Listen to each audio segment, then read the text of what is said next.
Algunas escenas en este programa han sido recreadas.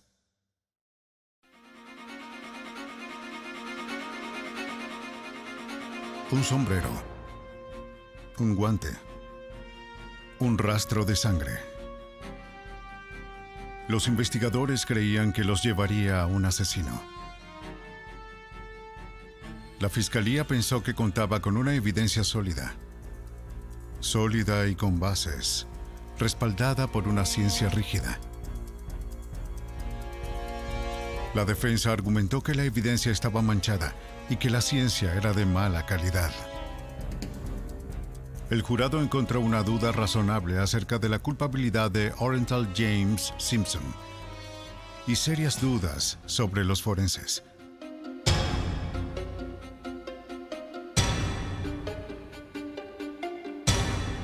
En los tribunales de justicia y en los salones de ciencia, fue el juicio del siglo.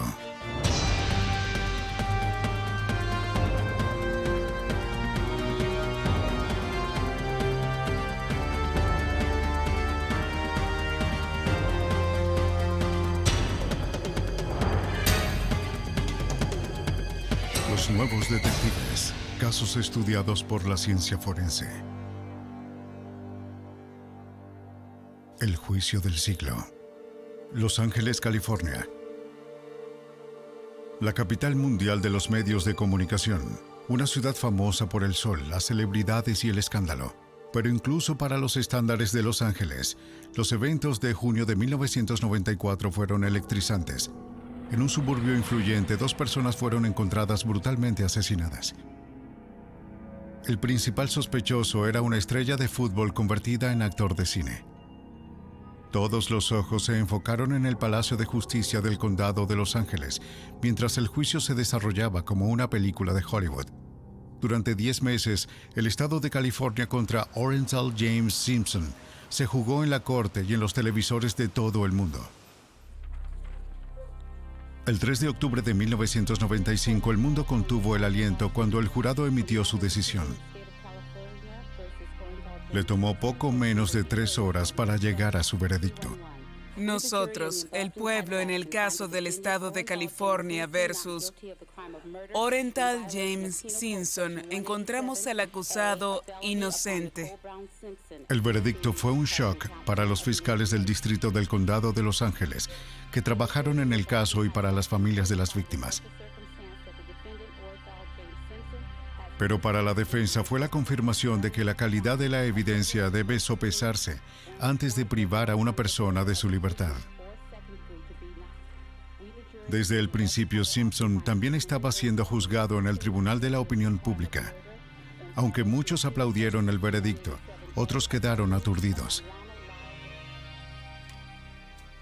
El detective de homicidios Tom Lange, del Departamento de Policía de Los Ángeles, fue uno de los hombres a cargo de supervisar la recolección de evidencia en la escena del crimen. Hay personas en el corredor de la muerte, personas que de hecho han sido ejecutadas con mucho menos evidencia, una 10ª parte de esa evidencia.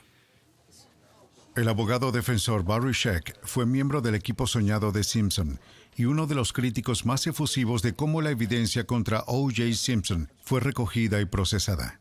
La forma en que se manejaron las evidencias por parte de los criminalistas del Departamento de Policía de Los Ángeles y las personas del laboratorio del crimen cuando realizaron las pruebas de ADN iniciales y por la oficina del médico forense fue vergonzosa. Poco después de que comenzara el juicio, quedó claro que más que Simpson estaba en juicio. La ciencia forense también tendría su día en la corte. ¿Podrían las evidencias y los métodos con los que se recopilaron resistir el riguroso escrutinio del equipo de defensa? No hubo testigos presenciales de los asesinatos de Nicole Brown Simpson y su amigo Ronald Goldman. Pero desde el principio la fiscalía pensó que una fuerte evidencia circunstancial señalaba al asesino.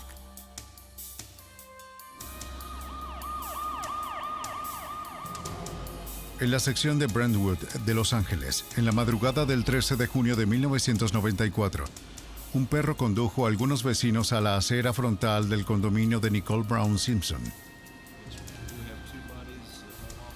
Allí yacían los cuerpos mutilados de Nicole Brown y Ronald Goldman. Su asesino o asesinos les habían degollado. Huellas sangrientas de zapatos y gotas de sangre a la izquierda de ellos, alejándose de la escena del asesinato, hacia un callejón. La policía creía que las huellas pertenecían a alguien que había estado sangrando por la mano izquierda cuando abandonó la escena. También se encontraron cerca de los cuerpos un guante empapado de sangre y suéter con gorro. El asesino aparentemente los había dejado allí. Una vez asegurada la escena del crimen, los oficiales llamaron a la división de homicidios. El detective Lange recibió una llamada a las 3 de la mañana del 13 para hacerse cargo de la investigación. Llegó a la escena alrededor de las 4:25 de la madrugada. La primera impresión fue que era una exageración, algún tipo de homicidio por rabia, y que había un asesino. El terreno estaba lleno de posibles pistas. Un guante de cuero, una gorra de esquí, el buscapersonas de Ronald Goldman y las llaves de su auto, las huellas de un perro en la sangre y un juego de huellas de zapatos número 12 que se alejaban de los cuerpos. Los detectives tenían que determinar cuáles eran importantes. Comenzaron con la sangre. Y la configuración de las gotas de sangre en conjunto al análisis desde la punta del pie al talón de las huellas de zapato con sangre nos dijo que la fuente estaba de hecho caminando. No es lo que se esperaría después de cometer un doble asesinato brutal.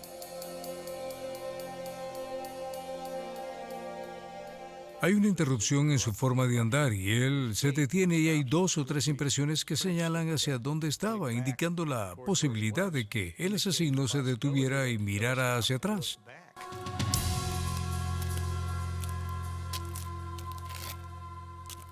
Ahora, cuando hizo eso, estaba mirando y dice, oye, perdí mi gorro, perdí mi guante, debería regresar y buscarlos. No, mejor que salga de aquí. Estaba muy oscuro ahí, así que pudo ser esa vacilación la que causó que viéramos ese patrón de huellas de zapatos sangrientas.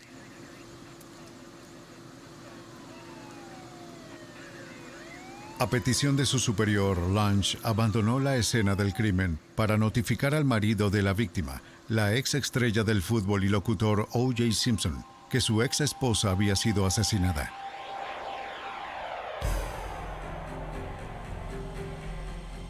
Viajó la corta distancia hasta la casa de Simpson en North Rockingham Drive con su compañero Phil Vanater y otros detectives asignados al caso. Uno de ellos, llamado Mark Foreman. Era la primera vez que Lange y Vanater trabajaban con Foreman. Señor Simpson, es la policía. Señor Simpson, es la policía. Por favor, abra la puerta. Se acercaron a la puerta principal de la casa de Simpson. A pesar de que podían ver las luces encendidas en la casa, nadie respondió al timbre. De acuerdo con el testimonio de Mark Foreman en el juicio, entonces notó una Ford Bronco blanca afuera de la reja. Estaba aparcada en un ángulo extraño. A través de la ventana vio una pequeña bolsa negra con la etiqueta Oriental Productions. Foreman concluyó que el auto pertenecía a O.J. Simpson. Luego llamó a Tom Lange para mostrarle algo más que había encontrado. Cerca de la manija de la puerta, en el lado del conductor, parecía haber una mancha de sangre. Lange testificó que los detectives temían que Simpson estuviera herido y decidió ingresar a la propiedad de Simpson para investigar, aunque no tenían una orden judicial. Foreman trepó la pared de 5 pies y dejó entrar a los otros detectives.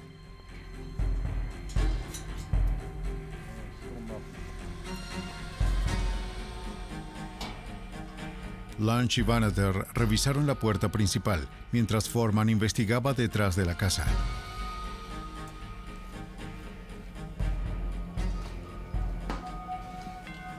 No parecía que alguien estuviera en casa.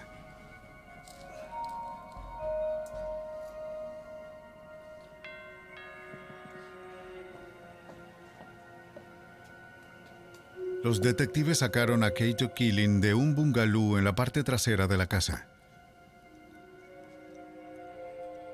Killing, un invitado de Simpson, no estaba seguro del paradero de Simpson, pero le dijo a los detectives que había escuchado varios golpes fuertes detrás de su habitación esa misma noche. Más tarde, la policía se enteró de que Simpson se había ido horas antes a Chicago.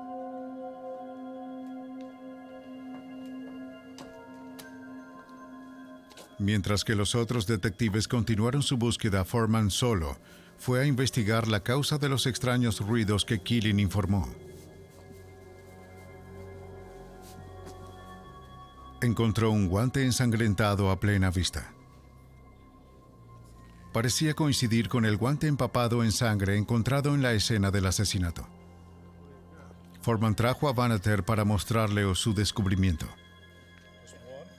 La propiedad de Simpson en Rockingham fue declarada la segunda escena del crimen de la noche. O.J. Simpson era ahora el principal sospechoso. Él no era un sospechoso cuando fuimos a la propiedad originalmente, pero una vez que se encontró el guante, en ese momento se convirtió en sospechoso. Según el testimonio de Philip Banneter, cuando amaneció en Los Ángeles, pudo ver gotas de sangre en la entrada de la casa de Simpson. Conducían de la Bronco a la casa de Simpson. Más tarde, Banneter encontró gotas de sangre en el vestíbulo. Mientras miraba hacia la Bronco, vio aún más rastros de sangre en la consola y el asiento. Banneter ordenó la incautación del vehículo y a las 10:45 obtuvo una orden para registrar la casa en busca de evidencia adicional. Mientras tanto, Simpson regresaba de Chicago. La policía le había notificado por teléfono del asesinato de su ex esposa. Aceptó ser entrevistado por los detectives Lange y Banneter sin la presencia de su abogado. Los detectives notaron un corte profundo en un dedo de su mano izquierda. Banneter le preguntó a Simpson repetidamente sobre la lesión. Sus respuestas parecían inconsistentes y contradictorias. Primero dijo que se cortó el dedo en Chicago con un vaso roto. Luego cambió su historia y dijo que tal vez se cortó en Los Ángeles y se le reabrió en Chicago. Creo que no me di cuenta cuándo sucedió. Para Lange y Banneter, la explicación de Simpson parecía evasiva. No recuerdo bien, solo estaba tratando de conseguir una toalla o ¿Fue en la algo. mano izquierda, señor Simpson? Comenzaron a investigar su paradero la noche de los asesinatos. Entonces, ¿se encontraba cortando una naranja con su mano derecha? La policía localizó al conductor de la limusina que llevó a Simpson al Aeropuerto Internacional de Los Ángeles para su vuelo a Chicago. Había llegado a la propiedad de Simpson antes de lo previsto a las 10:25 de la noche. Señor Simpson, Testificó que no vio la Bronco y no recibió respuesta cuando presionó el timbre en la puerta. Luego condujo alrededor de la cuadra y regresó poco antes de las 11 de la noche. El conductor dijo en ese momento que notó la Bronco estacionada en la calle y vio a un hombre afroamericano que caminaba apresuradamente por el camino de entrada a la casa.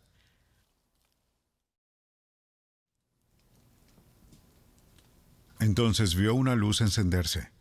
O.J. Simpson le dijo a través del intercomunicador que se había quedado dormido y que saldría en un momento. La policía creyó que los asesinatos ocurrieron alrededor de las 10:30. La fiscalía sintió que la coartada de Simpson no podía sostenerse. Ahora tenían que encontrar un motivo. Para desarrollar su caso, la policía entrevistó a amigos y familiares de Nicole Brown. Ellos sugirieron que el asesinato fue el acto final de un marido vengativo y abusivo.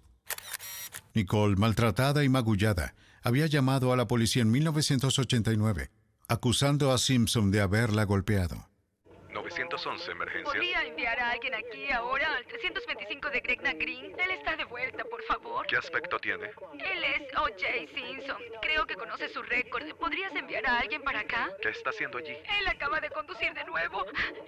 ¿Podría solo enviar a alguien? Espera un minuto. ¿En qué tipo de auto está? Está en una Bronco blanco, pero antes él rompió la puerta de atrás para entrar. Espera un minuto. ¿Cuál es su nombre? Nicole Simpson. Bien. Por sus acciones, un tribunal ordenó a Simpson realizar servicio comunitario. Más recientemente, los amigos dijeron que había estado acosando a Nicole, amenazándola y presionándola para renovar su matrimonio. Nicole también se había preocupado por la pérdida de un juego de llaves de su condominio. Se hablaría de ellas de nuevo después de su arresto. Días antes de ser asesinada, le dijo a su madre que las llaves estaban perdidas y pensó que Simpson las había robado y las encontramos en su persona. Sobre la base de la evidencia que habían recopilado, la policía de Los Ángeles presentó cargos contra Orenthal James Simpson. Estaba programado para ponerse en custodia a las 11 de la mañana del 17 de junio de 1994, cuando no llegó a la sede de la policía.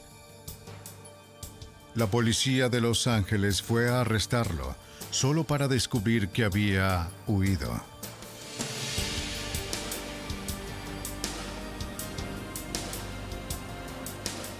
Cuando comenzaron la búsqueda extensa, un helicóptero de noticias de televisión comenzó a transmitir imágenes de Simpson y su amigo A.C. Collins conduciendo por las autopistas de Los Ángeles en una Ford Bronco blanca.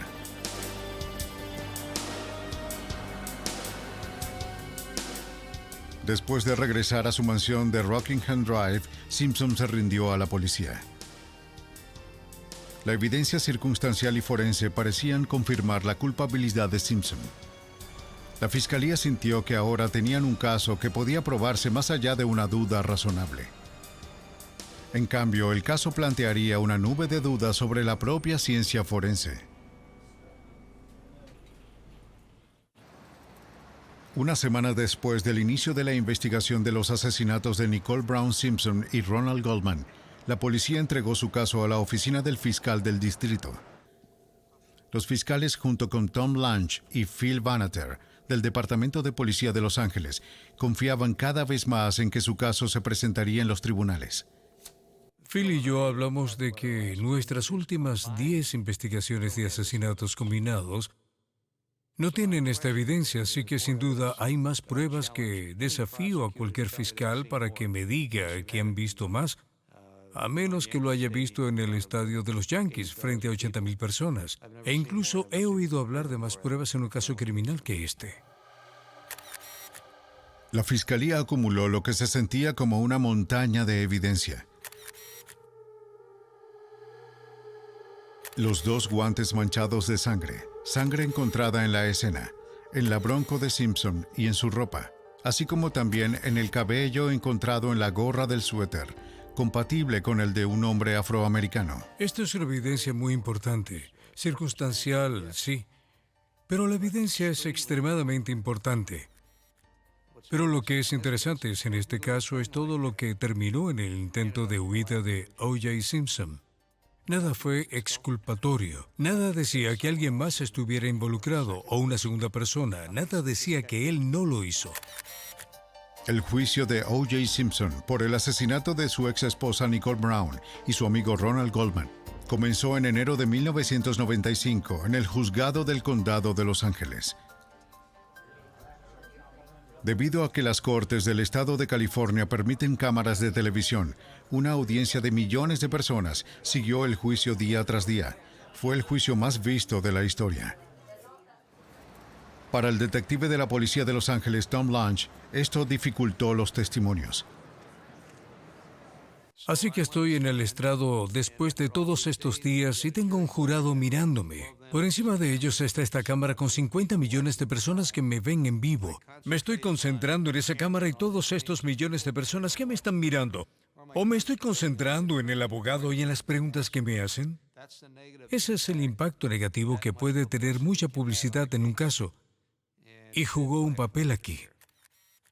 La fiscalía trataría de probar que O.J. Simpson actuó solo, matando a Brown y Goldman con una eficiencia brutal. La sangre de Goldman fue encontrada en Brown y viceversa. Para la fiscalía, esto significaba que el mismo cuchillo había sido usado para matar a ambas víctimas. Para comprender mejor cómo se cometieron los asesinatos, la fiscalía buscó la pericia del reconstructor de la escena del crimen y ex detective de homicidios Rod Englert. Solo tengo que ver la evidencia, dejar que la evidencia hable y luego encontrar el apoyo de esa evidencia para hacer una secuencia lógica. Eso es lo que se hace en una reconstrucción. 7 semanas después de los asesinatos, Englert primero caminó a través de la escena del crimen en un intento por armar los elementos de su reconstrucción. Primero tuve que tener una idea de la escena.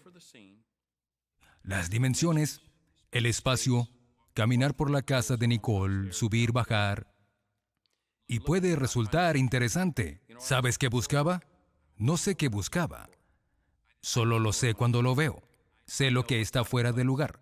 Por esa experiencia que no es cerebral o algo así, pero yo, habiéndolo visto tantas veces, simplemente reconozco lo que no está bien. Esta reconstrucción se basa en el informe escrito de Englert, presentado en la corte. Especula cómo pudo haber ocurrido el crimen y cuánto tiempo pudo durar, asumiendo la teoría de la fiscalía de que O.J. Simpson fue el asesino. La defensa sostuvo que los asesinatos habrían implicado una lucha prolongada de hasta 15 minutos. La fiscalía, sin embargo, creyó que tomó un total de 30 segundos. La evidencia sugiere que cuando Nicole salió, vamos a hacerlo lentamente, O.J. Simpson se acercó y la golpeó varias veces en la cabeza. Ella tiene 3 heridas en el lado izquierdo de su cuello, muy profundas. Y cuando ella cae, hay abrasiones en el codo, la cara, por golpear el suelo. Cuando ella estaba en el suelo, Ron Goldman se acerca. Cuando él camina, se produce un altercado. Su guante se cae porque O.J. Simpson tenía su brazo izquierdo alrededor. El guante cae en la escena.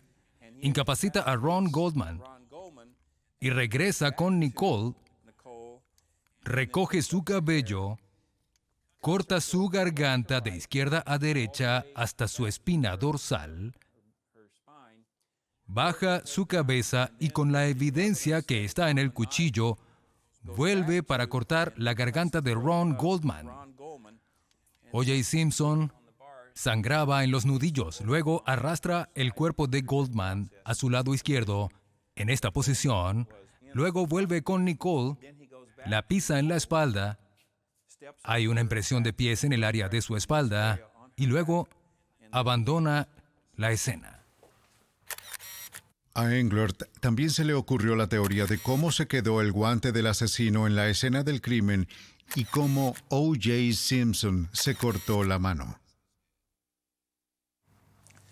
Eso es consistente con el guante que es removido. Así sucedió. En el altercado, el guante se desprendió y cayó al suelo. Y observa la hoja del cuchillo en este punto.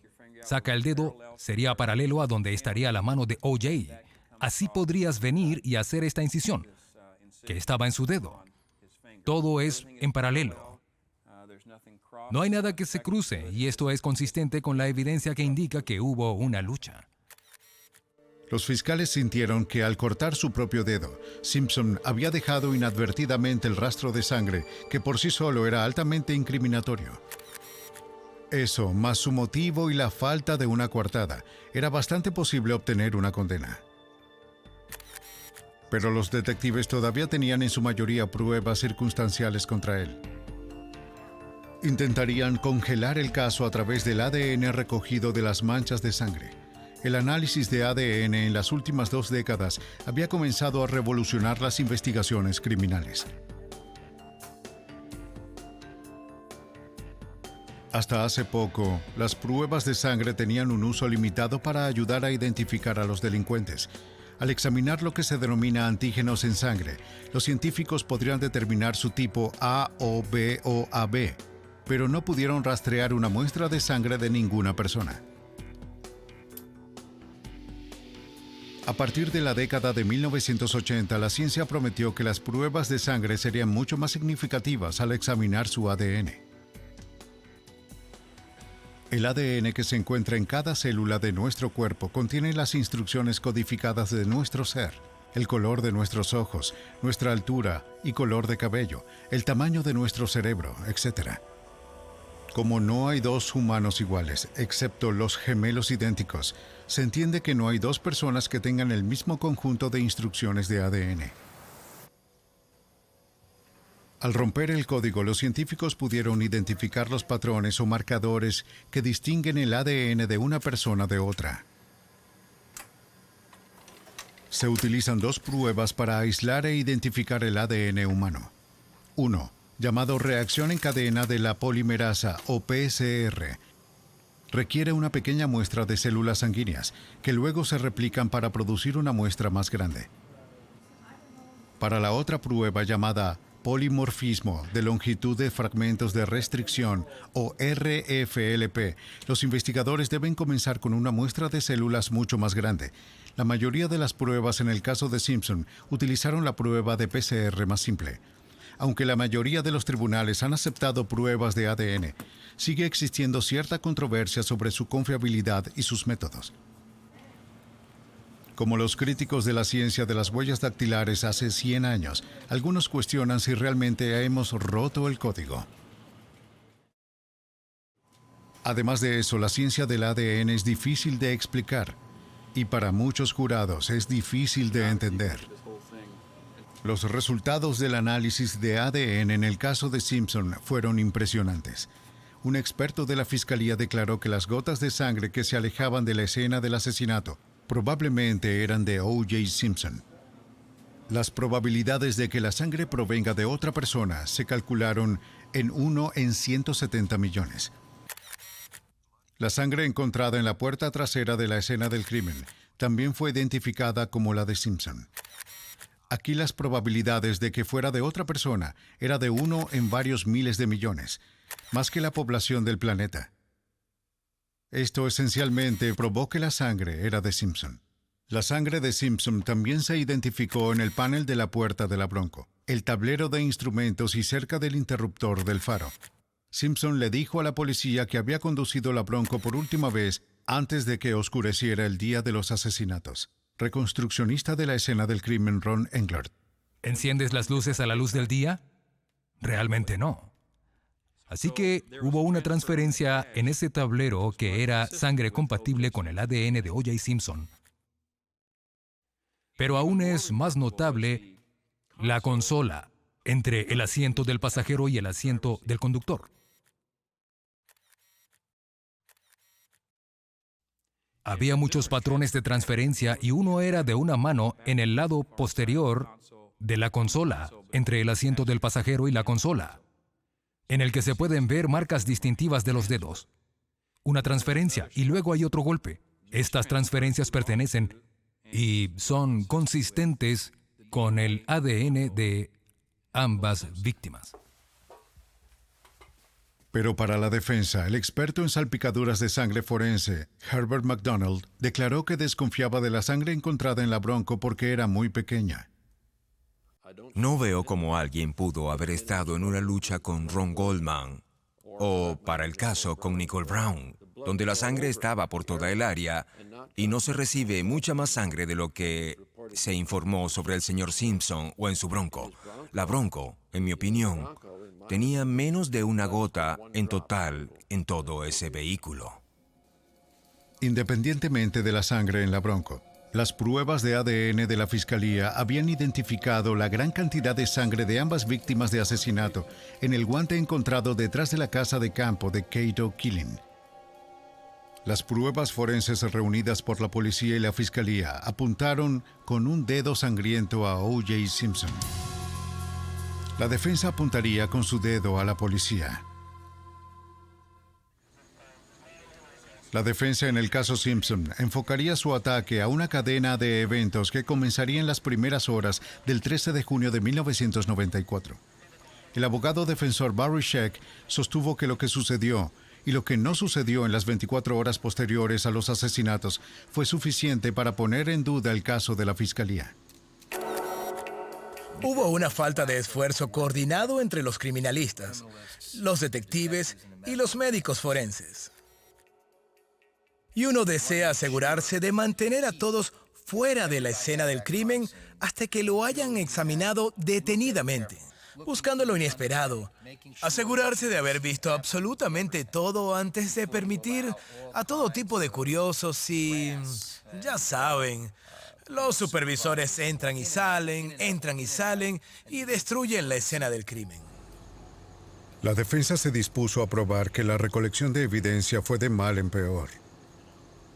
Bueno, lo relevante en el caso de O.J. Simpson estaba en la forma en que se manejaba la escena del crimen y la importancia para el trabajo del laboratorio. Y aquí estamos hablando de la forma en que los criminalistas en la escena recolectaron la evidencia, la forma en que se procesó inicialmente en los laboratorios y la forma en que los médicos forenses trataron eso. En la escena de los asesinatos en South Bundy Drive, los equipos de cámaras llegaron a las 7:30 de la mañana. Ron Engler cree que las cámaras fueron una distracción que afectó seriamente la forma en que se manejó la escena del crimen. Resulta difícil cumplir una tarea cuando a pocos metros de distancia hay 15 o 20 cámaras encima de tu hombro. ¿Qué estás pensando? ¿Que la evidencia está sobre tus manos y rodillas? ¿Estás pensando en esas personas grabando por encima de tu hombro? Es difícil. El detective Lange, a cargo de la investigación, no pudo detener la grabación de los equipos, pero quería proteger la información vital de la escena del crimen para que no se volviera del conocimiento público. Lange cubrió el cuerpo de Brown con una manta que encontró en su casa. Esto atraería críticas en el juicio. Los cuerpos, por supuesto, ellos mismos son evidencia. Los patrones de sangre en el cuerpo son evidencia. Si tienes un equipo de cámaras y una cinta de video, lo has comprometido y no puedes usarlo necesariamente si tienes un posible sospechoso o un testigo que entrevistaría en el futuro. Los medios de hoy tienen lentes que pueden resaltar un cabello humano a más de 60 metros. Y solo estaban enfocándose en la escena del crimen en una de las víctimas, Nicole Brown. Y todas las cámaras estaban comprometiendo esa evidencia. Esa fue la razón para cubrir ese cuerpo. Tomaron una manta y la pusieron sobre el cuerpo y trajeron cabellos y fibras a lo largo de la escena cuando, obviamente, algunas de las piezas de evidencia clave en el caso podrían venir del cabello y las fibras del cuerpo. Solo uno de los cuerpos había sido cubierto y Lange sintió que su razón era válida. ¿La contaminamos? Siempre existe esa posibilidad, pero en este caso fue exactamente lo correcto porque no había contaminación. No había cabellos, fibras o escombros extraños encontrados en Nicole Brown o en su ropa. Era una manta de hospital, ajustada, muy unida, limpia, la que fue usada. Las cámaras, por su parte, se convirtieron en una herramienta útil para la defensa. Pudimos ver algunas de las cintas de video de las cámaras mientras los oficiales procesaban la escena del crimen. Pudieron demostrar que las personas no se estaban cambiando los guantes, que estaban mezclando la evidencia, que las personas entraban y salían de la escena del crimen en momentos en que probablemente no debían hacerlo. La defensa comenzó un tema que enfatizaría durante todo el juicio, que las pruebas de sangre en el caso habían sido contaminadas. Cuando se derrama sangre, las bacterias comienzan inmediatamente a descomponerla, junto con su ADN. La defensa sugirió que el manejo inadecuado de las muestras de sangre había permitido que la sangre se deteriorara demasiado para permitir resultados de pruebas precisos. El jefe criminalista Dennis Fong se había basado principalmente en limpiar la sangre de la escena del asesinato y transferirla a muestras de algodón. Se suponía que las muestras se secaban y luego se envolvían en telas para transferirlas al laboratorio. Pero varios de los ligados estaban manchados de sangre, lo que prueba que las muestras estaban mojadas cuando se colocaron dentro. Eso podría fomentar la contaminación bacteriana. Fong también dejó la evidencia de sangre en su camioneta cerrada durante horas, sin aire acondicionado, en el calor del sol de California. Lo último en el mundo que uno debe hacer es ponerlo en una bolsa de plástico y meterlo en un camión de criminalística y dejarlo cocinarse durante 7 horas, porque vas a degradar el ADN allí. Ese es un terrible error desde el punto de vista de un criminalista. ¿No es cierto? Sí. El tema de la contaminación fue uno de los más controvertidos en el juicio. Los asesinatos no ocurren en lugares estériles.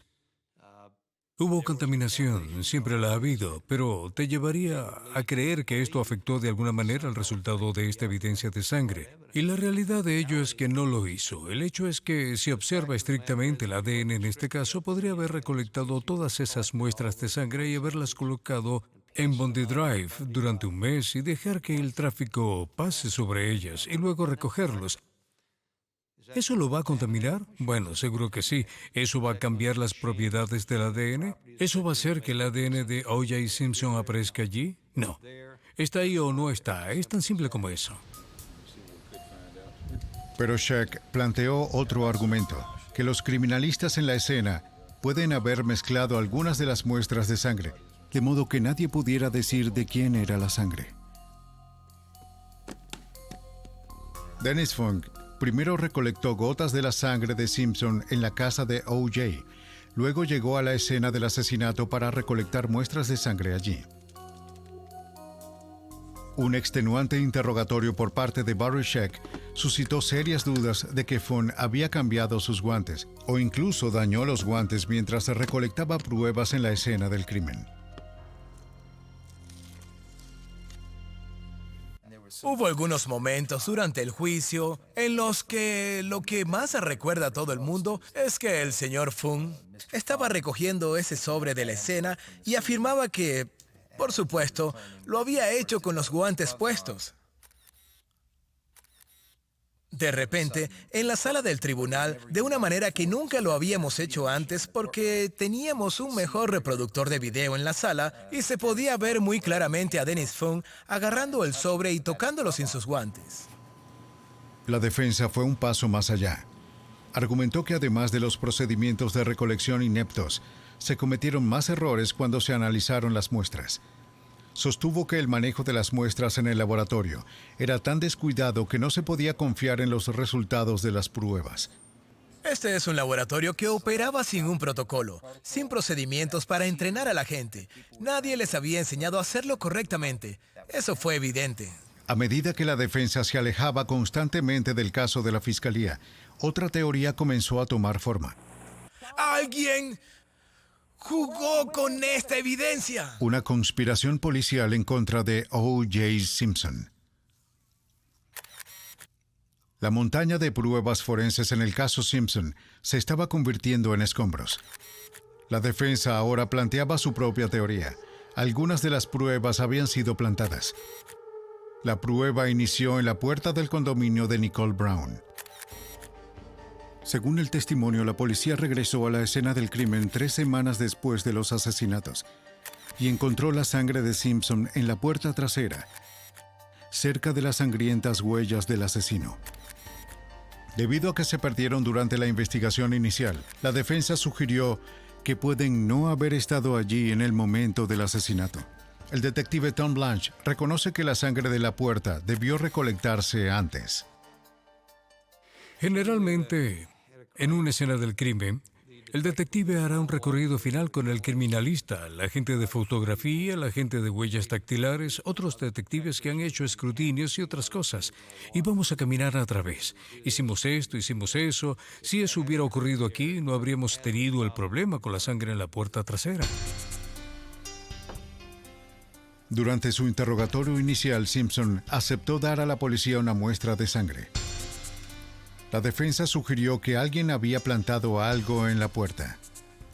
Aunque presumiblemente expuesto a los elementos 3 semanas más, el ADN de la sangre en la puerta no se había descompuesto tanto como el ADN de la sangre recolectada horas después del crimen. Casi al mismo tiempo que se encontró la sangre de Simpson en la puerta de Nicole Brown, la sangre de Brown se descubrió en un par de calcetines recuperados de la casa de Simpson la noche de los asesinatos. Su importancia no fue pasada por alto por la fiscalía o la defensa. El reconstruccionista de la escena del crimen, Rod Englert, cree que las gotas de sangre se traspasaron a los calcetines cuando Simpson pisó la sangre de su exesposa. Y en los calcetines hay un patrón de sangre proyectado que tenía que ser transportado por aire. Cuando llegó a los calcetines, creó numerosos puntos alrededor del tobillo en la parte delantera de uno de ellos y numerosos puntos de cabeza en el otro. Ahora, no sé cuál era el derecho o el izquierdo, pero esos puntos se detuvieron en el lugar donde estaría el zapato si fuera un zapato regular del tamaño normal. Los puntos se detienen a un nivel en ambos donde estarían los ruedos de los pantalones. Así, cuando eso fue analizado, recuerdo que Tom Lange llamó muy emocionado y dijo: que era la sangre de Nicole. Para probar su teoría sobre cómo la sangre se habría salpicado en Simpson, Englert organizó una recreación. Para recrear la lucha, usó policías vestidos de blanco para que la sangre se mostrara mejor. El conjunto blanco coincide con las dimensiones exactas de la escena del asesinato. La violenta lucha entre el asesino y la segunda víctima, Ronald Goldman, tuvo lugar cerca de la acumulación de sangre de Nicole. Englert igualó exactamente la cantidad de sangre de la escena del crimen y descubrió que hubiera sido difícil evitar las salpicaduras, como se comprobó ampliamente con la prueba. Los expertos forenses Herbert McDonald y Henry Lee realizaron su propio examen de uno de los calcetines encontrados en el dormitorio de Simpson. La mancha de los tobillos era muy grande, no fue salpicado. Ambos hombres afirmaron que la sangre no se había salpicado en absoluto. No fue salpicado allí. No fue arrojado y aterrizó allí volando por el aire. Fue transferido del contacto por algo que tenía sangre. Debido a que no se encontró la sangre en los calcetines entre las fibras, McDonald concluyó que se había limpiado a través del calcetín. El margen alrededor del centro de esa mancha muestra sangre solo en la superficie de las fibras. No muestra la penetración de la sangre entre las fibras. Por lo tanto, sabemos que es una transferencia. McDonald también encontró evidencia de que el pie de Simpson no estaba en el calcetín cuando se realizó la transferencia de sangre. McDonald usa una manga de camisa para demostrar cómo cree que se aplicó la sangre al calcetín. Coloca una sola gota de sangre sobre la tela, que él llama superficie 1. Frota la sangre y se empapa en la espalda o sale a la superficie 2. Luego la sangre se transfiere a la superficie 3, pero no se empapa a la superficie 4. McDonald y Lee descubrieron que la sangre se había filtrado a través de los lados 1 y 2 del calcetín de Simpson en el lado 3. Lo que hubiera sido imposible si el pie de Simpson hubiera estado dentro del calcetín entre la superficie 2 y la superficie 3. Para la defensa, esto era una evidencia convincente de que la sangre podría haber sido plantada en el calcetín, ya sea en la escena del crimen o mientras los calcetines estaban bajo custodia policial. La teoría de la conspiración fue apoyada por expertos de la defensa, que encontraron la presencia de una sustancia llamada EDTA, tanto en la sangre del calcetín como en la sangre de la puerta de la escena del crimen.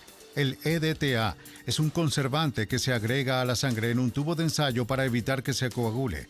También está presente naturalmente en pequeñas cantidades en el torrente sanguíneo humano.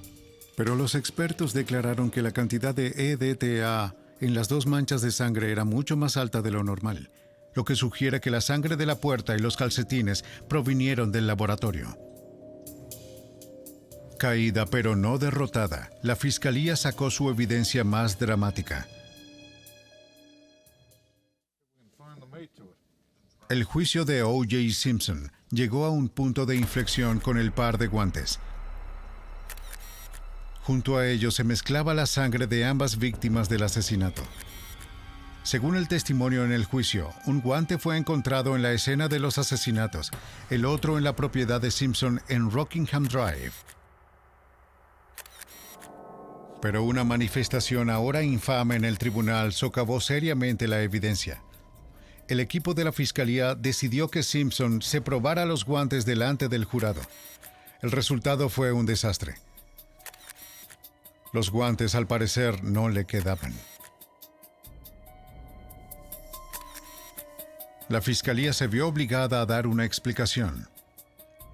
Un ex ejecutivo de la compañía que fabricó los guantes declaró que cuando se empapan de sangre y se dejan secar, los guantes pueden encogerse entre un 10 y un 15%.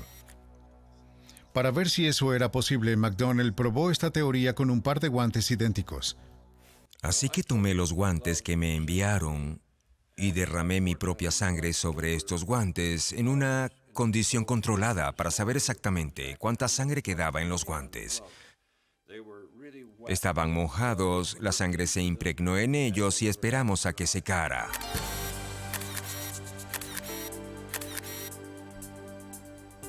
Antes del experimento, McDonnell fotocopió el guante para documentar su tamaño.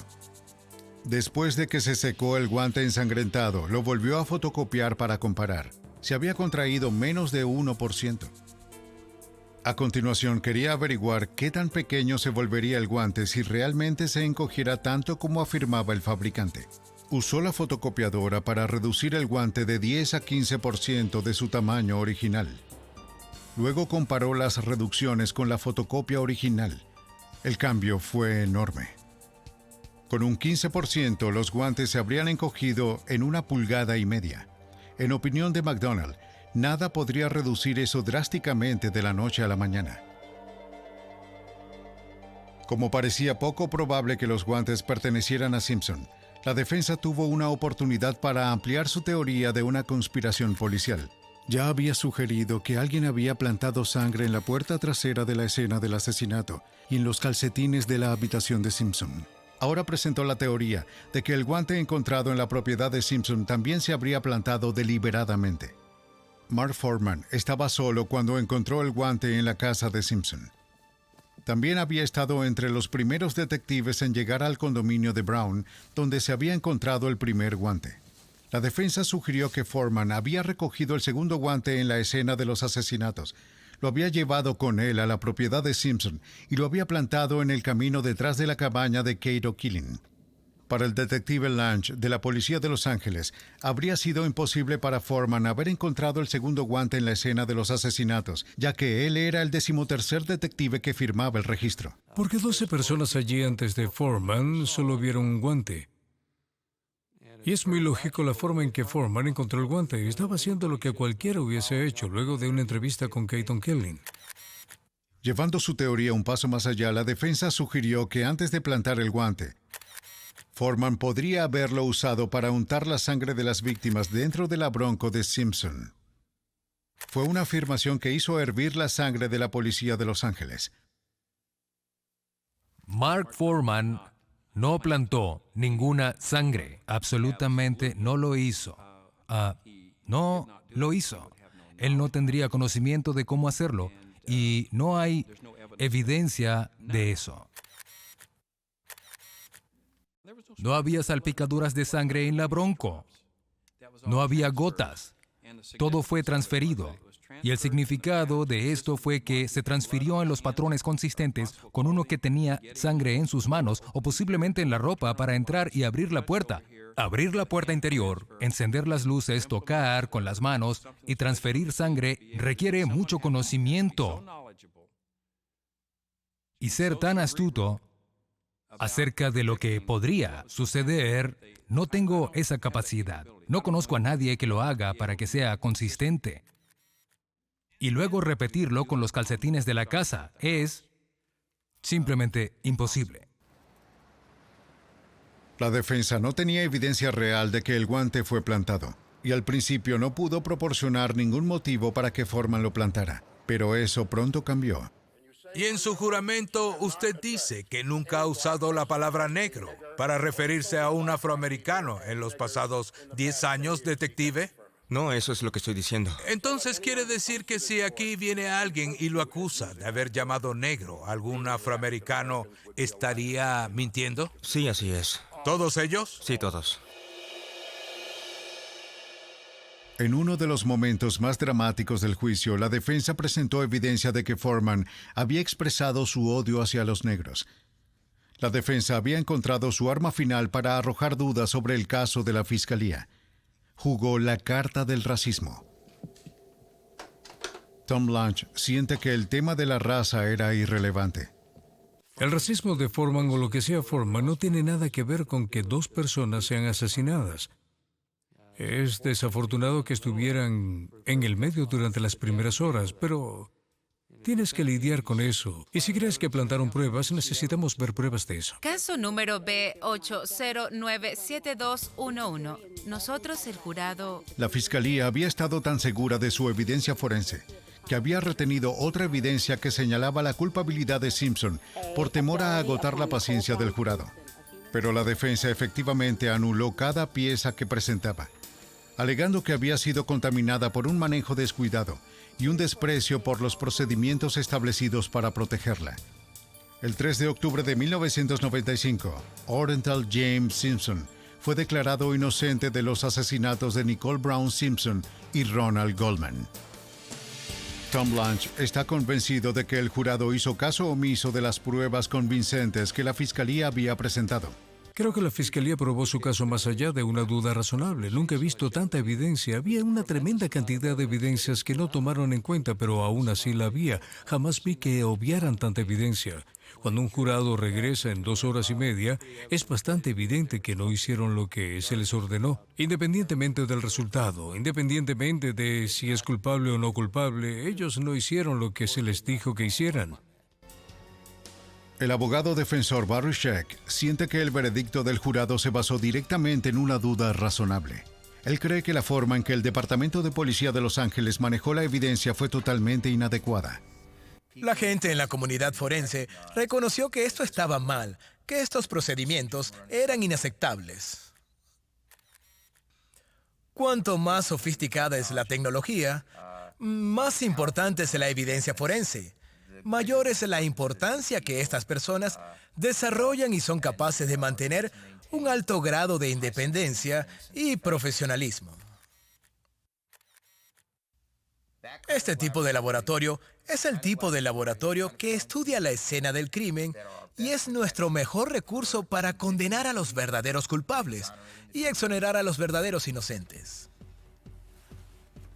Después de la absolución de Simpson, los abogados que representaban a las familias de las víctimas en una demanda civil aprenderían de los errores del juicio penal. Traían pruebas circunstanciales que no se presentaron anteriormente, como el hecho de que Simpson era dueño de un par de los costosos zapatos Bruno Magli, como los que dejaron su huella en la escena del crimen. La fiscalía solo tenía que convencer a la mayoría de los jurados, más allá del 50% de certeza de que Simpson era culpable. La fiscalía tuvo éxito y O.J. Simpson fue encontrado responsable por la muerte de Ronald Goldman y Nicole Brown. Se le exigió pagar $33.5 millones a las familias de las víctimas.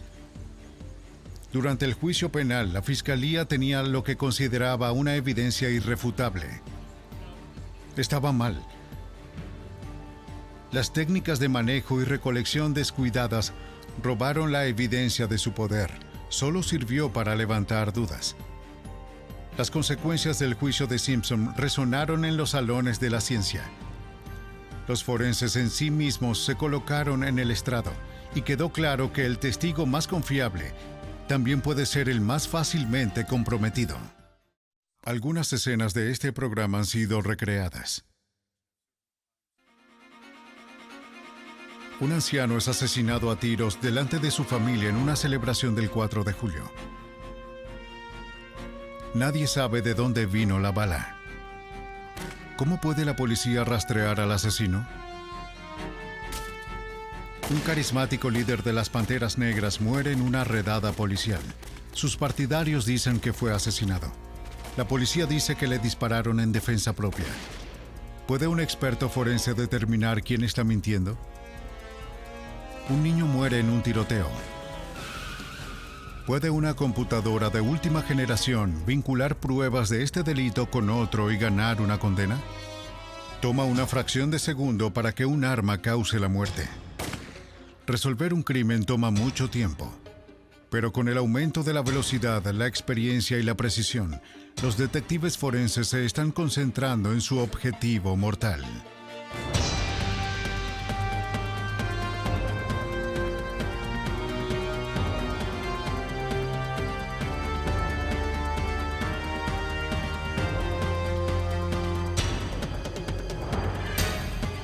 Los nuevos detectives, casos estudiados por la ciencia forense.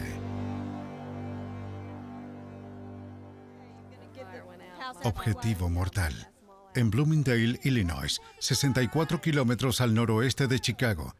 El 4 de julio de 1989 comenzó como cualquier otro día de celebración por la independencia. Al igual que la gente en todo Estados Unidos, las familias y amigos se reunieron para conmemorar el aniversario del país, relajándose y celebrando la tradicional barbacoa en el patio trasero. Los niños se divirtieron con bengalas mientras esperaban ansiosamente que anocheciera y comenzara el espectáculo de fuegos artificiales en la ciudad. En la zona de picnic, el festival ofreció una gran cantidad de atracciones para que todos disfrutaran. Pero para una familia de Bloomingdale, la celebración terminó en tragedia. En un campo cerca de la zona de picnic, la familia se unió a una multitud que se reunió para esperar los fuegos artificiales. El abuelo pasaba el tiempo jugando con sus nietos. Luego se cayó de su silla de repente. ¿Qué sucede? ¡Ayuda! Su esposa pensó que había tenido un ataque al corazón. ¿Está todo bien? 2 detectives fuera de servicio estaban de picnic con sus propias familias. Se apresuraron a ofrecer ayuda. Cuando voltearon el cuerpo del hombre, encontraron una herida sangrienta debajo de sus costillas, un orificio de bala. Este abuelo de 64 años había sido asesinado a tiros. La conmoción pasó de inmediato a desconcierto. Nadie había oído un disparo ni visto nada. Una búsqueda en el campo resultó vacía. No encontraron ningún arma ni un cartucho usado. El asesinato fue el caso más desconcertante que la policía de Bloomingdale había encontrado. ¿Quién le había disparado al hombre y por qué? Hallar el misterio, forjar un vínculo entre la víctima y el asesino, exigiría todo el ingenio de los expertos forenses. El teniente Richard Vaughn es el examinador balístico del Departamento del Condado de DuPage. Tan pronto se realizó una autopsia, la policía de Bloomingdale lo llamó. El forense confirmó que una bala había golpeado a la víctima en el lado derecho y luego penetró por debajo de la caja torácica, causando su muerte. También recuperó la bala. Afortunadamente no había tocado el hueso y estaba en condiciones intactas. La tarea inicial de Vaughn fue determinar qué tipo de arma se había usado, para que él y los detectives pudieran empezar a buscar el arma y en última instancia a su dueño. Bajo su investigación, el tamaño y el peso de la bala, así como cualquier marca física, podrían proporcionar información vital. Para la evidencia de este caso, la primera pregunta sería ¿qué calibre es? El calibre se determina por el peso y el diámetro de la bala. Vaughn comenzó pesando la bala en una balanza digital. Luego la midió con un instrumento llamado micrómetro. Cuando el proceso se completó, determinó que la bala era de calibre .44. Venía de una de las armas más poderosas del mercado, Magnum 44. Varias compañías fabrican tales armas. Vaughn tuvo que determinar la marca y el modelo del que disparó la bala mortal. Colocó la bala bajo un microscopio y examinó sus características de estriado. Todas las armas dejan una serie de ranuras en espiral en una bala a medida que baja la velocidad del cañón, el número de ranuras, su ancho, y si se tuercen a la izquierda o a la derecha, varía según el fabricante. Esta bala en particular tenía 6 surcos y 6 ranuras, las regiones elevadas en el medio. Giraron en espiral a lo largo de la bala con un giro hacia la derecha. Vaughn recurrió a un dispositivo llamado unidad de proyección de medición. Le permitió determinar con precisión los anchos de cada área y surco. Con esta información, Vaughn recurrió a una base de datos informática llamada Archivo de Características Generales de Ánima Rayada, que contiene información sobre miles de armas. La alimentación en el calibre, número y anchura de los tramos y ranuras y el giro direccional de la bala le permitió identificar la posible marca del arma. Teníamos un ancho de ranura de 3,27 milímetros. Cuando nos referimos a la categoría de calibre 44 Magnum, observará que la marca y modelo probable de arma de fuego que podría haber disparado la bala de evidencia era un arma de fuego fabricada por Strong Ruger y el modelo sería el modelo Red Hawk. En 2 horas, Vaughn desarrolló una prueba vital. El arma era un Strong Ruger Red Hawk 44 Magnum, pero la búsqueda en las tiendas de armas locales no reveló ningún registro de venta de alguna de este tipo. Bond decidió que la única forma de rastrear al asesino era encontrar desde dónde se había disparado la bala. Un manual de municiones le decía que una Ruger Red Hawk 44 Magnum tiene un alcance máximo de aproximadamente 2,5 kilómetros. Pero las posibilidades de localizar el lugar donde se había disparado la bala en un área tan grande son casi imposibles. Para reducir el área de búsqueda, Bond regresó al lugar del asesinato para reconstruir el incidente. Todo lo que necesitaba era un maniquí, una silla de jardín y una varilla de madera. Sentó al maniquí en el mismo lugar y posición de la víctima.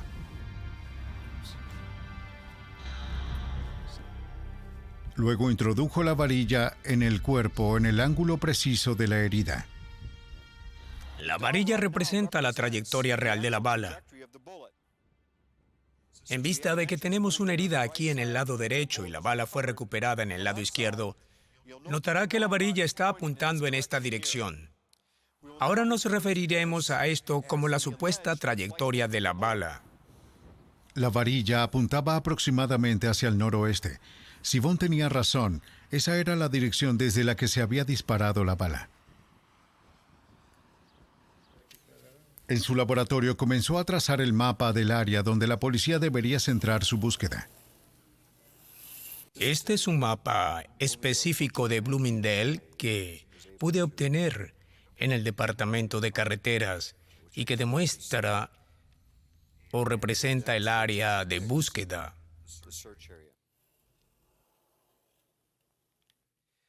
Notarán que esta área es el campo abierto en el que los espectadores estaban sentados esperando a que se produjeran los fuegos artificiales del 4 de julio.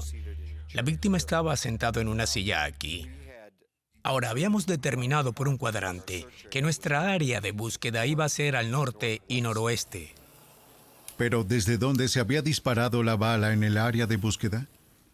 Las referencias de Bond le dijeron que la velocidad de la boca de una Red Hawk es de 366 metros por segundo, pero a partir de la herida de 38 centímetros de profundidad en el hombre muerto, un médico forense estimó que la bala se ralentizó a menos de 213 metros por segundo cuando impactó. Con la ayuda de un experto en balística informática, Bond calculó hasta dónde debe haber llegado la bala para que su velocidad se redujera a esta magnitud. Nos percatamos de que la velocidad de impacto era de aproximadamente 137 a 213 metros por segundo y que tendríamos que centrar nuestra búsqueda en un área entre 457 y 640 metros. Nuestra área de búsqueda estaría en este espacio de aquí. Lo que hicimos fue establecer un cono de origen, por así decirlo, en el que centraríamos nuestra búsqueda desde esta línea representada aquí hasta esta carretera que está representada aquí. Después de delimitar el área de búsqueda, Bond y la policía peinaron los vecindarios entre 457 y 640 metros al noroeste de la zona de picnic. Llevaron a cabo entrevistas puerta a puerta, buscando cualquier prueba de que se hubiera disparado un arma de gran calibre. Finalmente llegaron a una residencia en la avenida Lawrence. En la búsqueda del patio trasero hicieron un descubrimiento crucial. En una esquina había un recipiente de 55 galones perforado con agujeros. Bond sintió que podían haber sido hechas con balas del calibre 44. Los bordes mostraban pocos signos de óxido, lo que sugería que eran nuevos. ¿Habían sido hechas por la misma Magnum que asesinó al anciano? Para averiguarlo, Bond tuvo que recuperar una de las balas y compararla con la del hombre muerto. Se apoyó en las varillas para orientarlo en la dirección correcta. Con suerte, lo conducirían a una bala. Tenemos pruebas de que los disparos se hicieron en un ángulo un poco más alto del que salieron. También notarán que el metal de este lado tiene una hendidura aquí que se dobla dentro, lo cual indica que es por donde entró la bala. Y en el otro lado tenemos evidencia de que la bala sale donde el pliegue metálico se dobla hacia el exterior. Esto indica que la bala salió. Tomaremos esta varilla ahora y reconstruiremos la trayectoria. En otras palabras, la trayectoria de vuelo de la bala desde el momento en que impactó el recipiente de 55 galones hasta su salida. Se puede ver el metal alrededor del perímetro y su pliegue indica su salida. Esto demostraría que esta bala continúa en una trayectoria de vuelo recta. Lo más probable es que hubiera golpeado el césped en algún lugar de aquí. Lo que tenemos que hacer es centrar nuestra búsqueda en esta área. También tendremos que hacer una búsqueda realmente exhaustiva. Vaughn y los detectives se separaron para encontrar la bala. A pesar de su minuciosidad, no encontraron nada. Tal vez el barril había sido movido desde que los disparos se hicieron a través de él. Si es así, se necesitarían detectores de metales para buscar en un área más grande. Entonces uno de los ayudantes del alguacil se le ocurrió una idea. Quizás los que dispararon habían quemado troncos en el recipiente mientras lo usaban como blanco. Tal vez las balas estaban en una pila de cenizas. Revisó las cenizas y encontró lo que estaba buscando. Si Richard Vaughn pudiera probar que la bala vino de la misma arma que asesinó al anciano, tendría la pista que necesitaba. Voltéalo, voltéalo. Cuando un hombre murió en un picnic en Bloomingdale, Illinois, el 4 de julio, la policía solo tenía 2 pistas: la bala recuperada en la autopsia y la herida que causó. Ahora el examinador balístico Richard Vaughn tenía una segunda bala, encontrada cerca del recipiente de 55 galones. Una comparación de las balas le diría si provienen de la misma arma. Cada Ruger Red Hawk Magnum deja marcas de estrías similares en una bala, 6 ranuras y surcos con un giro a la derecha. Pero cada arma también deja su propia firma única e individual en las balas que dispara, producida por pequeñas irregularidades en el rifle. La bala encontrada en el recipiente estaba deformada por el impacto, pero Vaughn todavía pudo discernir varias marcas distintivas. Fueron suficientes para concluir que provenían de la misma arma que asesinó a la víctima. El sospechoso estaba cerca, pero una pregunta seguía pendiente. ¿Podría una bala disparada desde el patio trasero viajar sin obstáculos 800 metros hasta el lugar del picnic? Vaughn solicitó la ayuda de una empresa de ingeniería para examinar la posible trayectoria de la bala.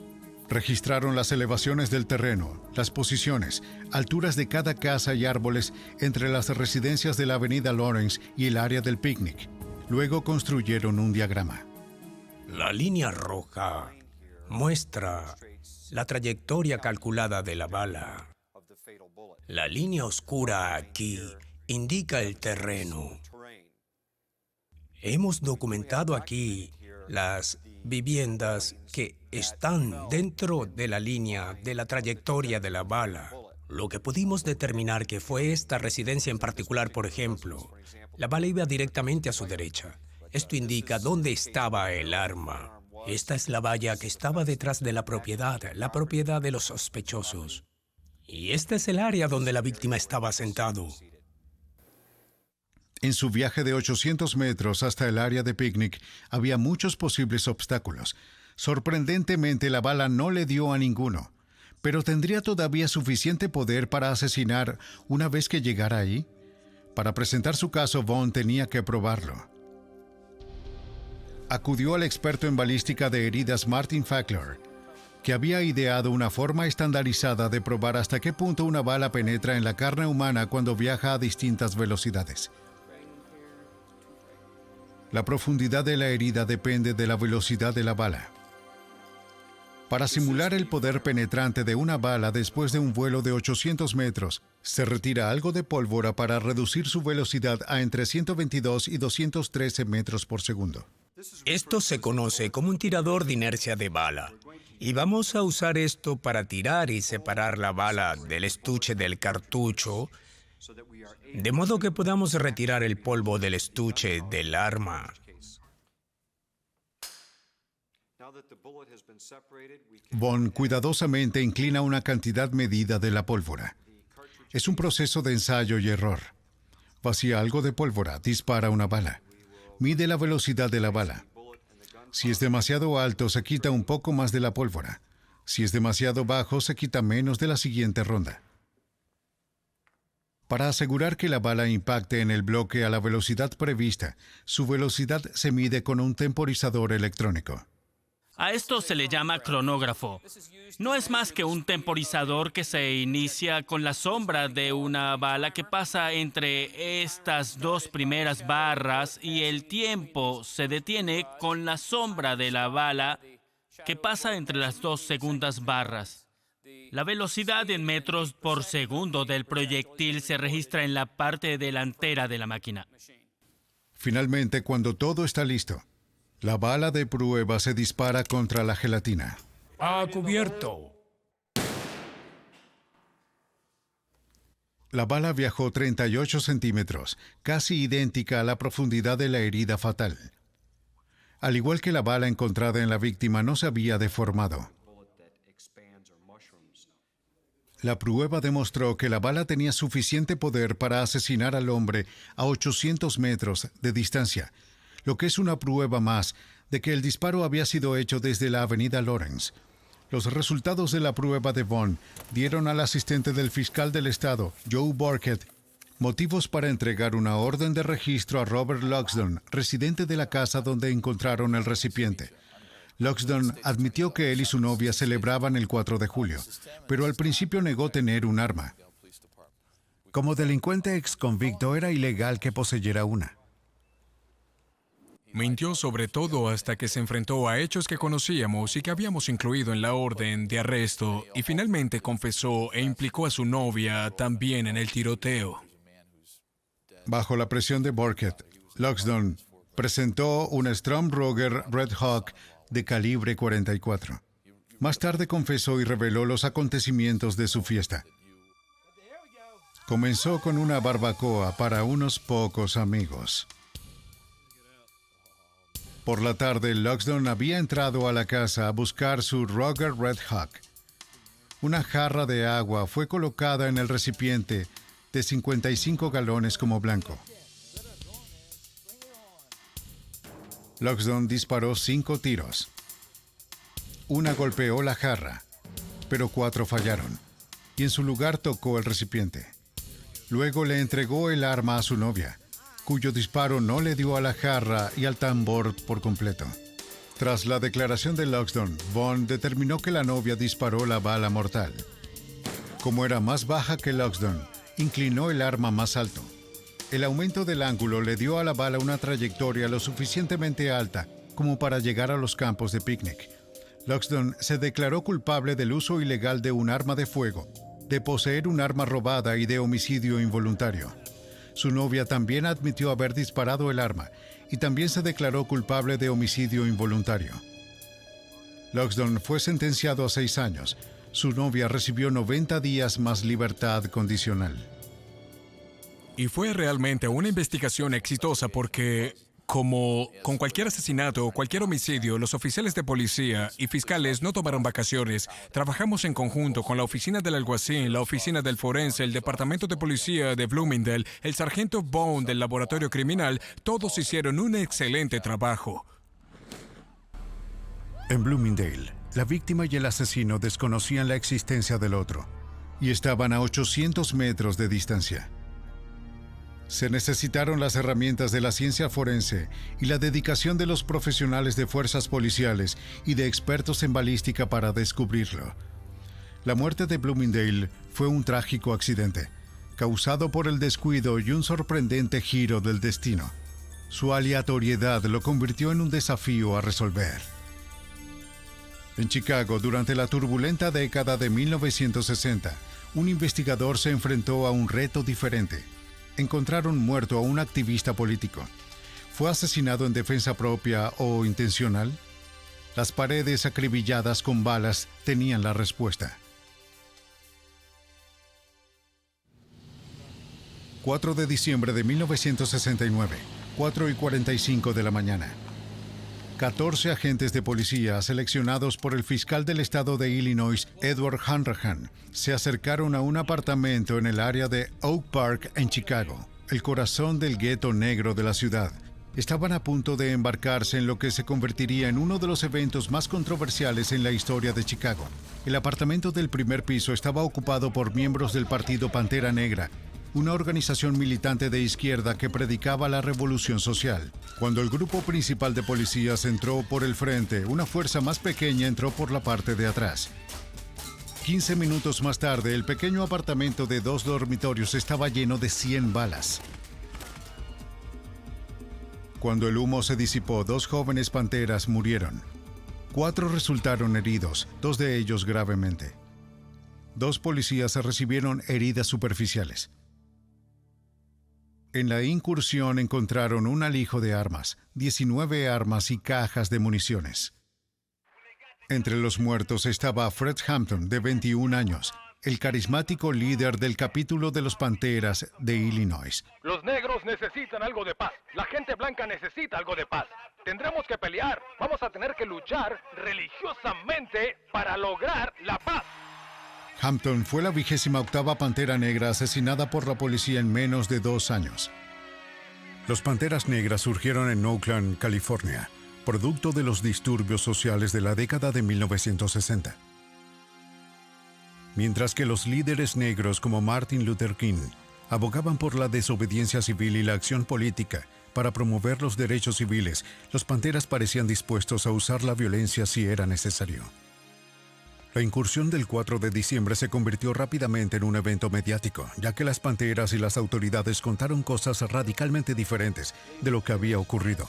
Hanrahan dijo que la policía estaba cumpliendo una orden de registro legítima cuando los Panteras comenzaron a disparar. Cuando los policías informaron sobre su cargo, les dispararon.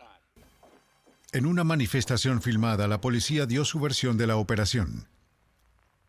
En esta versión, la pantera Mark Clark estaba sentado en una silla en la sala de estar. Disparó con una escopeta hacia la puerta principal mientras la policía se acercaba.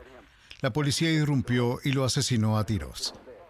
A medida que más panteras empezaron a disparar, el intercambio se intensificó. Hubo 3 disparos desde el dormitorio de atrás, directamente en la puerta trasera cuando entré. Me alejé de nuevo. De acuerdo a la policía, cuando entraron a la habitación de Hampton, lo encontraron en la cama acostado boca abajo. Abrió fuego con un arma automática calibre 45 y una escopeta. En defensa propia le dispararon 2 veces en la cabeza. Pero los Panteras Negras contaron una historia diferente. La policía irrumpió sin avisar, empezó a disparar y asesinó a Mark Clark, quien disparó solo después de haber sido atacado. Ninguna otra pantera había usado un arma. Otros policías entraron por la parte de atrás, encontraron a Fred Hampton dormido y le dispararon 2 veces en la cabeza antes de que tuviera la oportunidad de despertarse. La novia de Hampton estaba en la cama con él cuando comenzó la incursión.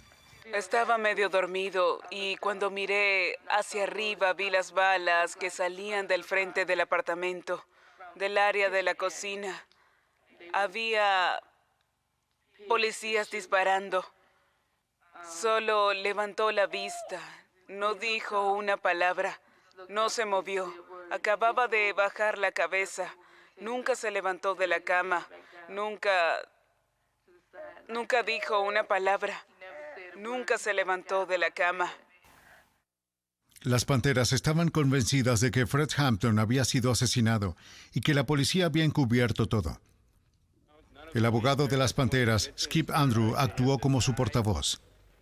Cualquiera que pasara por el apartamento y examinara las pruebas que quedaban allí, solo podía llegar a una conclusión, y es que Fred Hampton, de 21 años y miembro de un grupo militante bien conocido, fue asesinado en su cama, seguramente mientras dormía.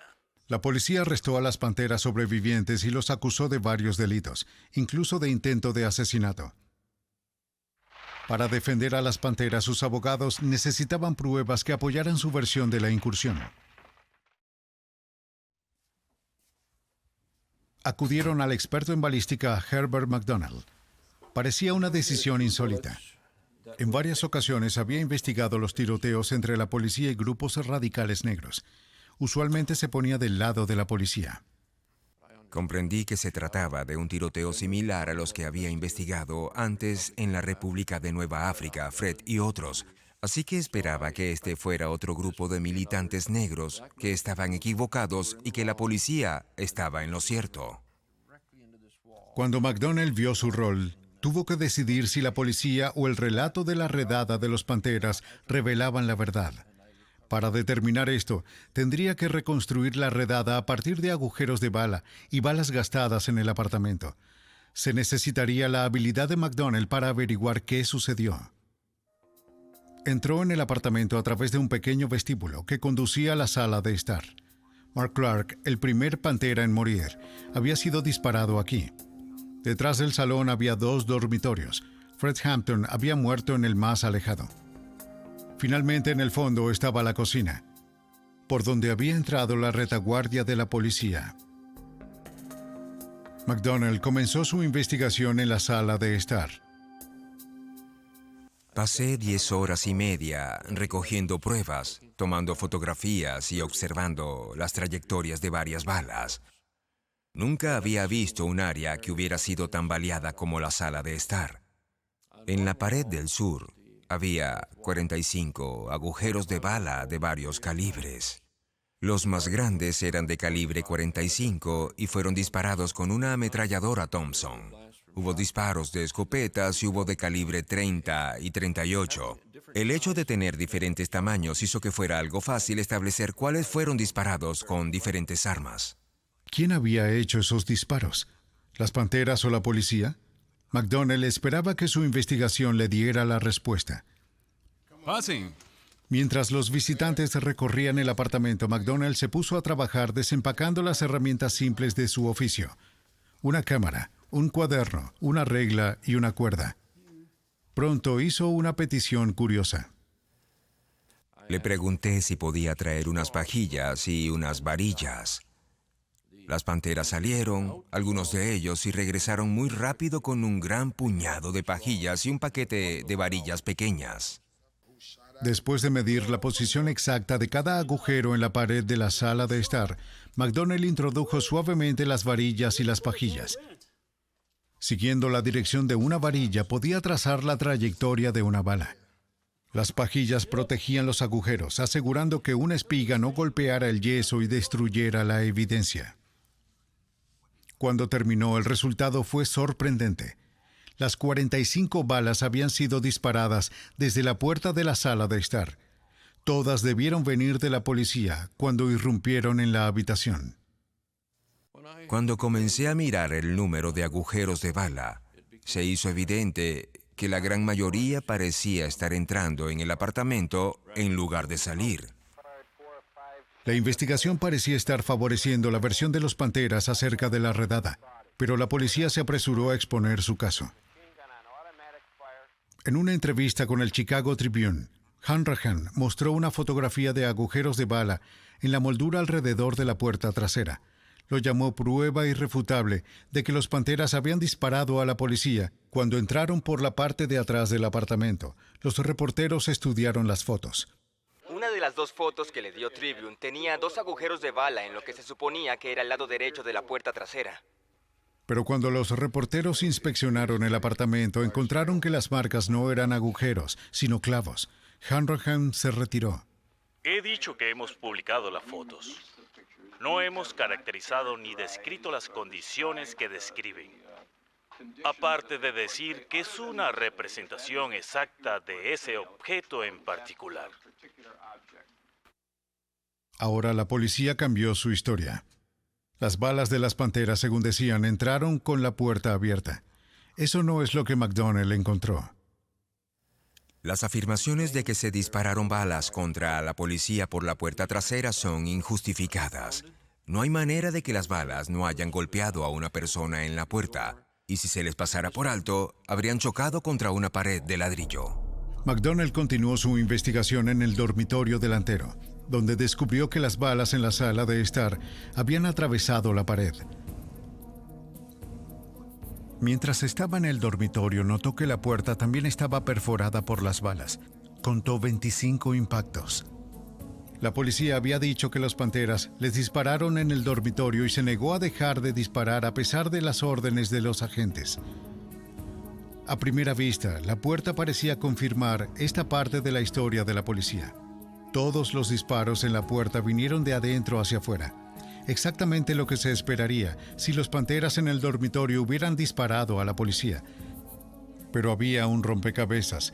Ninguno de esos 25 disparos le dio a un oficial, ni había rastros de ellos en el pasillo. Si esas balas hubieran sido disparadas cuando la puerta estaba cerrada, como dijo la policía, habrían golpeado el pasillo justo enfrente de la puerta de ese dormitorio. No hubo ni un solo punto de impacto. Así que teniendo las varillas entre la sala de estar y el dormitorio empotradas, pude abrir la puerta hasta el final y luego todo lo que tuve que hacer fue empujar las varillas desde el lado de la sala de estar y de los 25 agujeros de la puerta. 25 se explicaban por las balas que salían del salón cuando la puerta estaba abierta. Cuando se hicieron estos disparos, la puerta del dormitorio estaba abierta, más o menos paralela a la pared del dormitorio. Las balas disparadas por la policía en la sala de estar pasaron a través de la pared y luego continuaron a través de la puerta. A estas alturas las pruebas eran abrumadoras. De todas las balas disparadas, solo una escopeta en la puerta de la sala, parecía haber sido disparada por un Pantera Negra. Empezaba a parecer un tiroteo unilateral. Hubo al menos 99 disparos entrando. Era 99-1. Las balas no salían, las balas entraban. ¿Pero qué pasó en el dormitorio de atrás cuando Hampton perdió la vida? ¿Estaba esperando en la cama listo para disparar, como dijo la policía? ¿O estaba dormido y fue asesinado a sangre fría por la policía, como insistían los Panteras? La trayectoria de las balas a través de su cráneo podría resolver el acertijo. El 3 de enero de 1970, un gran jurado federal ordenó la exhumación del cuerpo de Hampton. 2 autopsias anteriores habían dado resultados contradictorios. Uno conducido por el forense del condado de Cook informó que las 2 balas en su cabeza provenían de direcciones opuestas. Eso sugiere que estaba despierto y relajado. Los parientes de Hampton arreglaron una segunda cita con un patólogo privado. Descubrió que ambas balas habían golpeado desde la derecha y viajado por senderos aproximadamente paralelos, lo que sugería que Hampton estaba acostado. La nueva autopsia confirmó la segunda en cuanto a la trayectoria. Ambos disparos entraron a la cabeza de Hampton por la derecha. El hallazgo apoyó la afirmación de los Panteras Negras de que Hampton había estado dormido acostado boca arriba con la cabeza hacia abajo. Desde la trayectoria hasta la cabeza de Fred Hampton, ambos disparos se realizaron en trayectorias casi paralelas que se proyectaban desde atrás hacia la puerta. Así que si un policía hubiera entrado y disparado, Fred había estado en esa posición cuando la segunda persona entró con un calibre diferente y disparó un segundo tiro, y estaría muerto o agonizando. La meticulosa investigación de McDonnell y la autopsia apoyaron la versión Pantera de los hechos. Parecía como si la policía hubiera asesinado a Fred Hampton. Pero la pregunta más crucial aún no ha sido respondida. ¿Las Panteras o la policía dispararon primero? Si las Panteras hubieran empezado el tiroteo, incluso si hubieran disparado una vez, la policía podría mantener que solo dispararon en defensa propia.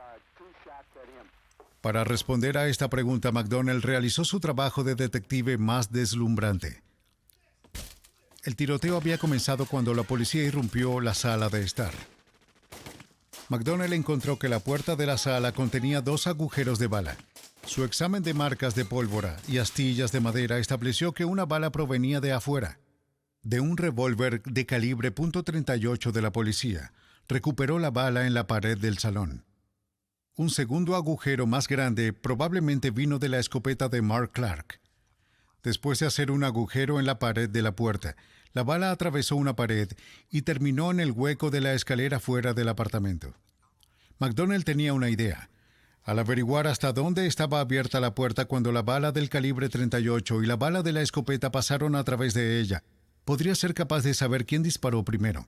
Rastreó las trayectorias de las balas mientras volaban a través de la puerta. Sabía que, según ellos mismos admitieron, la policía había forzado la apertura de la puerta al comenzar la incursión. Pasó una cuerda por el agujero de calibre 38 en la puerta hasta el agujero de calibre 38 en la pared. Luego ajustó la puerta hasta que la cuerda quedó recta. La puerta estaba apenas entreabierta. Luego pasó una línea desde el agujero de bala en el hueco de la escalera, a través del agujero en la puerta y luego a la silla de Mark Clark. Esta vez, cuando la cuerda se enderezó, la puerta estaba abierta en 3/4 partes. Con sus experimentos, McDonnell reconstruyó el escenario. Cuando la policía abrió la puerta, al comienzo de la incursión disparó la 38. Al abrirse más, se disparó una escopeta de los Panteras. Esa fue la única evidencia de que cualquier arma fuera disparada. La conclusión de McDonnell fue clara. La policía disparó primero. Según los hallazgos de McDonnell, la policía irrumpió disparando un arma calibre 38, mientras abrían de golpe la puerta de la sala de estar. Una pantera, presuntamente Mark Clark, devolvió el fuego. Mientras el fusilamiento de balas de la policía entraba en el apartamento, las panteras huyeron al segundo dormitorio donde intentaron en vano despertar a Fred Hampton. Cuando la policía llegó al dormitorio, le dispararon a Hampton 2 veces en la cabeza. En la corte, los cargos contra los 7 panteras negras sobrevivientes fueron finalmente retirados. Nunca se admitió ninguna acusación contra el fiscal del estado Hanrahan, ni contra los 14 agentes implicados en la incursión. Pero la credibilidad de Hanrahan se vio afectada y su carrera política arruinada. 12 años después, en una demanda civil presentada por los sobrevivientes de las Panteras, los atacantes fueron declarados responsables y la ciudad ordenó pagar 1.8 millones en daños y perjuicios. La investigación detallada de McDonnell ayudó a inclinar la balanza y asegurar que al final se hiciera justicia. Han pasado 30 años desde la muerte de Fred Hampton, pero hoy en día la resolución del crimen requiere tanta tenacidad e ingenio como siempre. Los investigadores encontraron un nuevo aliado en la computadora. Está demostrando que el pasado de un criminal puede alcanzarlo.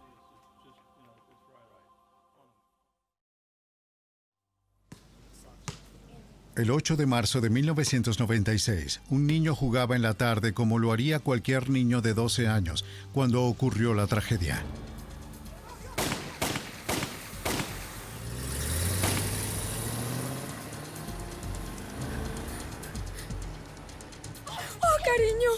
Una guerra de pandillas se desató en las calles de su vecindario de Nueva Orleans. El niño se convirtió en una víctima de esa guerra, con una bala en la cabeza por un disparo sin sentido. En cuestión de minutos, la policía y los paramédicos llegaron a la escena. Se apresuraron a salvar la vida del niño, pero desde el principio el pronóstico parecía sombrío.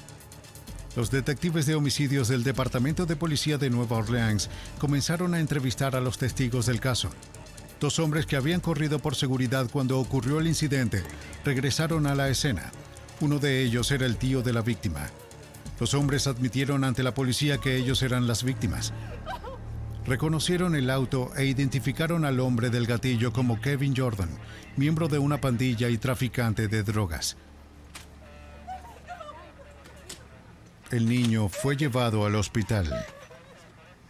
15 horas después, falleció. Revisa esto enseguida. Lo examinaré en el microscopio. Cuando comenzó la búsqueda de Kevin Jordan, los sargentos Michael Rice y John Treadaway, examinadores de armas de fuego de la policía de Nueva Orleans, comenzaron su propia búsqueda. 2 balas habían sido encontradas en la escena del crimen y una tercera había sido recuperada del niño. ¿Podrían relacionar esas balas con un arma y luego relacionar esa arma con el asesino? La bala fue colocada en nuestra sala de pruebas y fue entregada a la sección de armas de fuego para que la examinara. Al examinar la bala, descubrí que era un calibre 38 con un 6º giro de estriado derecho. La mayoría de los tiroteos con armas de fuego son semiautomáticas, pero esta bala fue disparada con un revólver. Así que pude informar a la oficina de detectives que el arma que se usó era un revólver calibre 38. ¿Pero las 3 balas fueron disparadas desde la misma 38? Para averiguarlo, Treadaway tuvo que comparar los detalles de cada una. Bien, ¿ves lo pronunciado que es esto si ves el monitor en el surco? Sí. Puedes ver que a 2/3 del camino es una buena combinación. Coincide con el siguiente tramo y en la siguiente ranura. Es un éxito. Sí, así es. Sin duda alguna, ambas balas fueron disparadas con la misma arma. Muy bien. Bien, sí, creo que es lo que necesitan.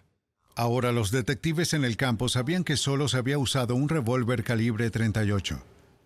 Hasta que lo encontraron, había algo más que Treadaway podía hacer. ¡Abre la puerta, policía! ¿Qué sucede? Los detectives se enteraron del nombre del conductor. Era Henry Talley. También descubrieron que tenía un revólver de calibre 38. Hombre, por favor, deja de hacer eso. ¡Demonios, vamos! No quiero problemas. ¡Vamos, para! El 16 de marzo llegaron a la casa de Talley armados con órdenes de registro. Una búsqueda reveló parafernalia de drogas, marihuana, cocaína, crack y 3 armas, incluyendo su revólver de calibre 38. Se lo llevaron para interrogarlo. Las armas de Talley fueron confiscadas y enviadas a Treadaway en el laboratorio de balística. ¿Podría relacionar el revólver 38 con la bala que asesinó al niño? De ser así, la policía podría construir un caso sólido contra Talley y el presunto asesino Kevin Jordan, que ya había sido arrestado por sospecha de asesinato. El punto de partida fueron las pruebas de huellas dactilares. ¿Talley o Jordan dispararon el arma y dejaron huellas en el gatillo? Timothy Susenow, un experto en huellas dactilares del Departamento de Policía de Nueva Orleans, muestra cómo las encuentra. Las huellas dactilares latentes, huellas invisibles a simple vista, son desarrolladas en un proceso de 2 etapas. La primera consiste en fumigar con superpegamento. Las moléculas del pegamento se adhieren a una impresión. Se toma el superpegamento y se vierte en el plato de aluminio. Luego se coloca el plato de aluminio en una placa caliente que está dentro de este tanque. Eso calentará el superpegamento y acelerará el proceso de fumigado. Dentro de 1 hora, el arma está cocida. Ahora está lista para la segunda etapa de la prueba. Se lava con un tinte fluorescente. Si existe alguna huella, el tinte se adherirá a ella y se hará visible bajo la luz ultravioleta. Desafortunadamente no apareció ninguna en la 38 encontrada en la residencia de Talley. La prueba no pudo ayudar a culpar a Talley o Jordan. Aún así, a menudo vale la pena realizar la prueba. A veces puede producir resultados dramáticos. Este es un ejemplo de una huella parcial que fue revelada en el gatillo de un arma que fue usada en el asesinato. Como puedes ver, la huella parcial está aquí, en la parte delantera del gatillo, que se encuentra justo aquí. Para establecer una conexión entre el arma de Talley y la bala, Treadaway necesitaba inspeccionar una bala del arma. Esta es la sala de recuperación balística. Aquí se encuentra el tanque balístico en el que probamos el disparo de nuestras armas. Él es el oficial Glenn Sorpas. Él probará estas armas. Bien, voy a probar el fuego de este. 38 primero. Antes de hacer algo con esto, nos gusta comprobar que el arma funciona bien. Asegúrense de que no haya obstrucciones en el cañón y de que todas las partes del arma estén en su sitio. Proseguiré y lo cargaré.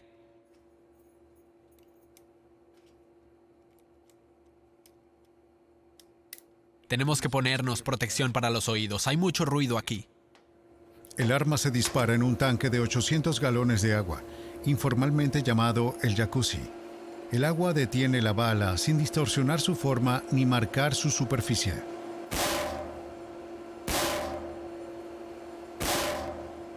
Una vez que se dispara el arma, el siguiente paso es retirar los 2 cartuchos desgastados.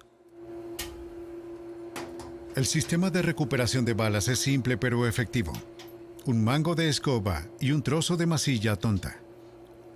Una vez recuperada la bala, se examinaron sus marcas y se compararon con las balas encontradas en la escena del crimen. La coincidencia fue indiscutible. Así que realicé mi prueba de fuego y analicé la bala de prueba bajo el microscopio con las 3 balas que recibí previamente y determiné que esa arma había disparado esas 3 balas. El arma de Talley había disparado al niño. Tali y Jordan eran delincuentes ex convictos, y a estas alturas la policía de Nueva Orleans ya tenía suficientes pruebas para acusar a Jordan de asesinato.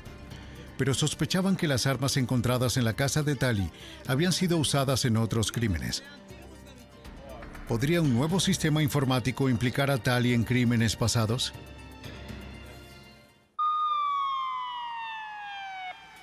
Cuando un niño de 12 años murió en un tiroteo en 1996, la policía de Nueva Orleans tenía disponible una nueva herramienta para resolver el crimen.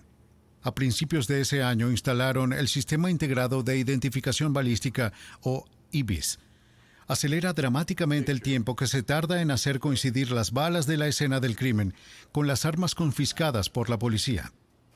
El sargento Michael Rice dirige la operación IBIS. Para él es un gran avance con respecto al antiguo método.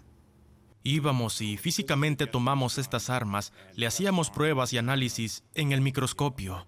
Bueno, ahora con nuestro sistema IBIS podemos simplemente, como cuestión de rutina, probar estas armas y ponerlas en el IBIS. Esta imagen se correlacionará y se cotejará con todas nuestras bases de datos actuales. Y si esta arma ha sido usada en un crimen, lo sabremos. En muy poco tiempo, quizás dentro de 1 hora. En el corazón del IBIS se encuentra un sofisticado programa informático conectado a un microscopio. En el microscopio hay 2 cámaras de video diminutas. Cuando se coloca una bala de prueba debajo de una de las cámaras, su imagen ampliada aparece en la pantalla. Greg McRae es uno de los detectives de Nueva Orleans entrenados para usar el nuevo sistema. Tenemos el proyectil, la bala montada en un pequeño accesorio con la información grabada en él. Está adherido aquí. Vamos a montarlo en la máquina. Gírelo y ciérrelo. Con solo pulsar un botón, la base comienza a moverse, girando la bala a través de una revolución completa. Escanear una imagen de la bala en la computadora. Como puedes ver, ves estrías, ves surcos y marcas. A medida que lo movemos hacia abajo, le tomaremos una fotografía. La máquina digitaliza esta imagen a medida que la toma. Ahora, cuando lo procesamos,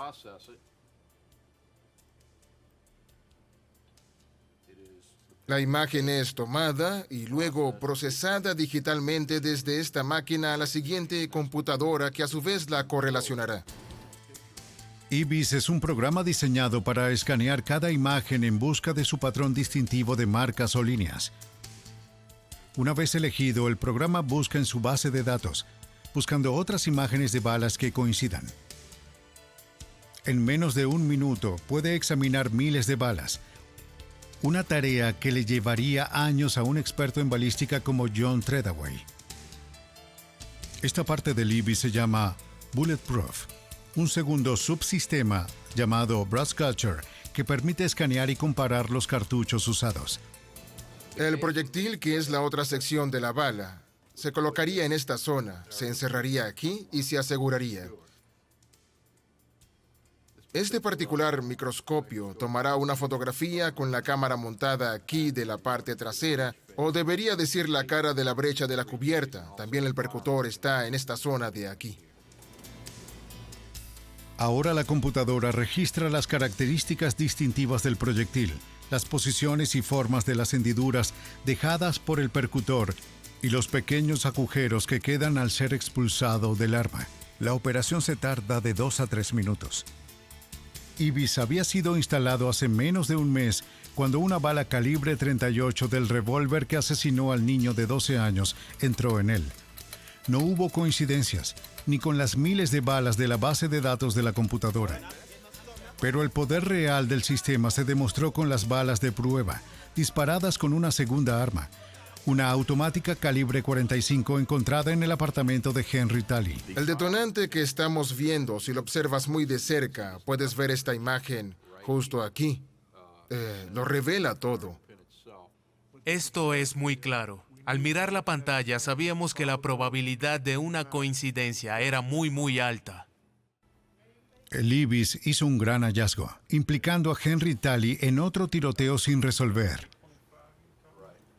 Fue suficiente para fortalecer el caso en su contra en relación con la muerte del niño. Ibis había demostrado su validez en su primer caso. Antes del Ibis, este caso hubiera quedado sin resolver. Nunca jamás habría tenido un seguimiento adicional, a menos que hubiera una razón específica. Hemos descubierto muchos casos de homicidios y de enfrentamientos aquí en la ciudad. Hemos hecho esos enlaces y esas correlaciones todos juntos. Es lo que Greg está haciendo ahora mismo. Estamos orgullosos de lo que hacemos aquí. Y yo no podría estar sin Ibis hoy. La muerte del niño de 12 años fue resuelta en parte por el trabajo balístico tradicional. Pero sin el sistema informático Ibis, la policía nunca habría conectado las armas de Talley a otro crimen, que de otro modo podría haber quedado sin resolver. Kevin Jordan y Henry Talley fueron condenados por asesinato en primer grado y ahora cumplen cadena perpetua. Con el desarrollo de nuevas formas de rastrear las balas hasta las armas y las armas hasta los criminales, los detectives forenses ahora son capaces de convertir la propia munición de un criminal en su contra. Mientras haya una bala, hay una pista. Y mientras haya una pista, hay una oportunidad de atrapar a un asesino.